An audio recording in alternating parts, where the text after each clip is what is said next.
Rio de Janeiro, 19 de dezembro de 1983. O ar da noite carioca estava carregado com a umidade típica do verão, mas dentro do 9º andar do edifício da Confederação Brasileira de Futebol, na Rua da Alfândega, o clima era de uma tranquilidade absoluta e perigosa. No centro de uma sala carpetada, repousava o objeto mais cobiçado da história do esporte mundial, a Taça Jules Rimet. 3 quilos e 800 gramas de ouro, 18 quilates, moldados na forma da deusa da vitória. Para os brasileiros, aquele não era apenas um troféu metálico. Era a prova física de uma hegemonia, o prêmio definitivo por ter conquistado o mundo 3 vezes. Mas enquanto o país dormia, acreditando que sua maior relíquia estava protegida por uma fortaleza impenetrável, a realidade era que a história estava prestes a ser derretida pela combinação letal de um amadorismo criminoso e uma negligência institucional imperdoável. Para entender a magnitude do que aconteceu naquela noite, precisamos, primeiro, entender o que era a Jules Rimet. Criada pelo escultor francês Abel Lafleur, ela sobreviveu a esconderijos em caixas de sapatos debaixo de camas durante a Segunda Guerra Mundial e a tentativas de roubo em solo europeu. Em 1966, na Inglaterra, ela chegou a ser roubada e encontrada por um cachorro chamado Pickles em um arbusto de Londres. Quando o Brasil conquistou o tricampeonato em 1970, a taça veio para ficar. Pelas regras da FIFA da época, o primeiro país a vencer 3 Copas do Mundo ganharia a posse definitiva do troféu original. O Brasil ostentava esse privilégio com um orgulho que beirava a arrogância. A taça era o coração da CBF, mantida sob o que a diretoria descrevia como um esquema de segurança de última geração. A proteção consistia em uma redoma de vidro blindado com 6 centímetros de espessura. Na teoria, o vidro era capaz de suportar tiros de fuzil e golpes de marreta. Os diretores da CBF confiavam tanto nessa barreira física que decidiram colocar a taça original na vitrine do corredor, enquanto a réplica, visualmente idêntica, mas feita de metal comum, ficava guardada em um cofre forte de aço no andar de baixo. Era a primeira grande ironia dessa tragédia. O objeto sem valor estava na fortaleza, e o tesouro nacional estava exposto em uma moldura na parede. Mas aqui reside o detalhe técnico que transformaria esse roubo em uma aula de como a segurança pode ser uma ilusão. Em engenharia de sistemas, existe um conceito chamado elo mais fraco. Você pode ter uma porta de titânio, mas se a dobradiça for de plástico, a porta não serve para nada. A vitrine da Jules Rimet era exatamente assim. O vidro blindado frontal era impecável, mas ele estava encaixado em uma moldura de madeira de lei. E essa moldura não estava chumbada na estrutura do prédio. Ela estava apenas fixada na parede por ganchos e parafusos comuns, escondidos por uma camada de massa e pintura. Para quem olhasse de frente, era uma fortaleza. Para quem conhecesse a estrutura por trás, era uma caixa de sapatos. O arquiteto dessa descoberta não foi um gênio do crime internacional, mas um bancário chamado Sérgio Peralta. Ele não era um estranho na CBF. Peralta frequentava o prédio, conhecia as rotinas e, acima de tudo, tinha um olhar analítico para as falhas burocráticas e físicas do local. Ele percebeu o que ninguém mais viu, que o vidro blindado, por ser extremamente pesado, dependia totalmente da integridade daquela moldura de madeira. Se a madeira cedesse, a blindagem de nada adiantaria. Para executar o plano, Peralta não buscou especialistas em cofres, mas sim 2 homens com experiência no submundo carioca.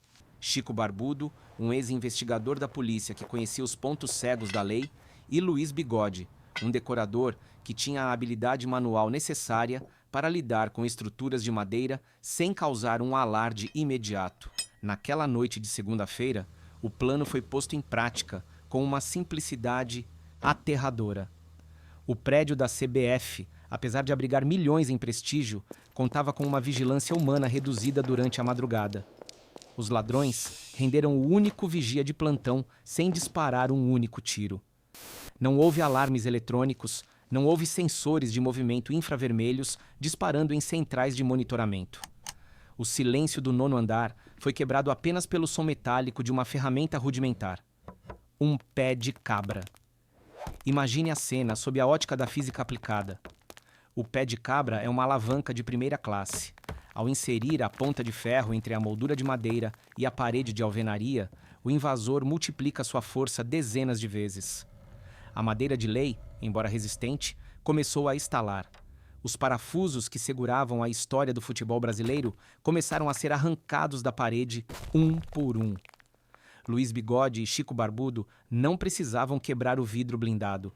Eles precisavam apenas desestruturar o que o sustentava. Em poucos minutos de pressão mecânica, a moldura cedeu.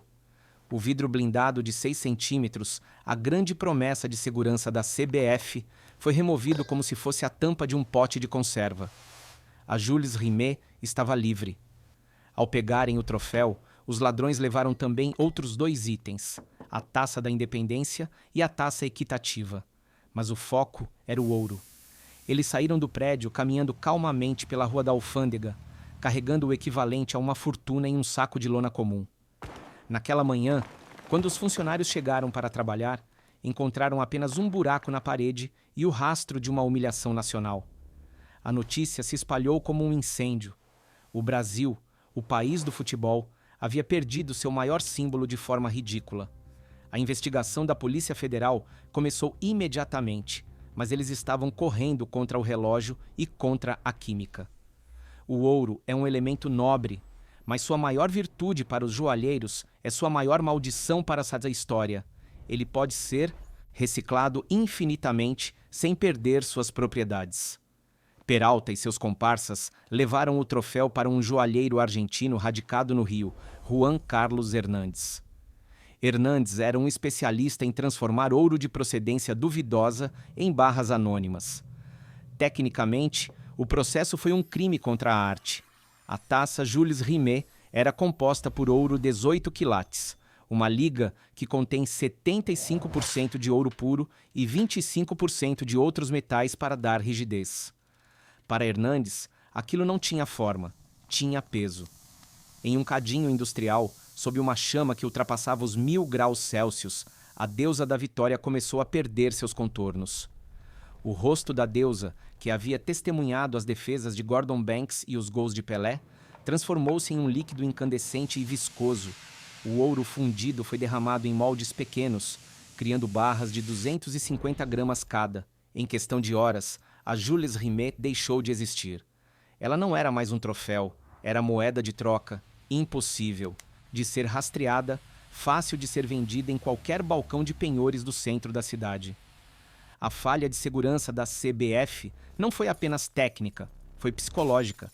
Eles sofriam de viés de confiança.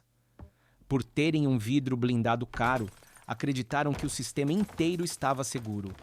Ignoraram que a segurança é uma corrente e que a moldura de madeira era o elo de papel. A ironia final é que, se tivessem colocado a réplica na vitrine e a original no cofre, os ladrões teriam levado um metal sem valor e o Brasil ainda teria seu tesouro. O foco na aparência da proteção em vez da eficácia da estrutura permitiu que amadores com ferramentas de construção civil vencessem um esquema de segurança de elite. Os envolvidos foram capturados anos depois, mas o dano era irreversível. Sérgio Peralta, Chico Barbudo e Luiz Bigode tiveram destinos trágicos, marcados por mortes violentas ou ostracismo, como se uma maldição acompanhasse quem ousou destruir o símbolo máximo do esporte. Juan Carlos Hernández, o joalheiro, fugiu para a França e depois para a Argentina, sendo preso anos mais tarde por tráfico de drogas, mas sempre negando ter derretido a taça original.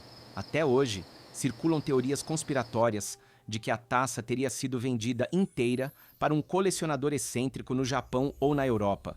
Mas a versão mais aceita pela perícia e pelas confissões é a da fundição. O Brasil hoje exibe uma réplica idêntica, produzida pela empresa Eastman Kodak. Mas o brilho que os visitantes veem nas vitrines da sede da CBF é um brilho substituto. A taça original, aquela que suou nas mãos de Carlos Alberto Torres no Estádio Azteca, evaporou na negligência de uma moldura de madeira. O roubo da Jules Rimet permanece como o maior lembrete de que a segurança não se compra apenas com equipamentos caros, mas com atenção aos detalhes mais básicos.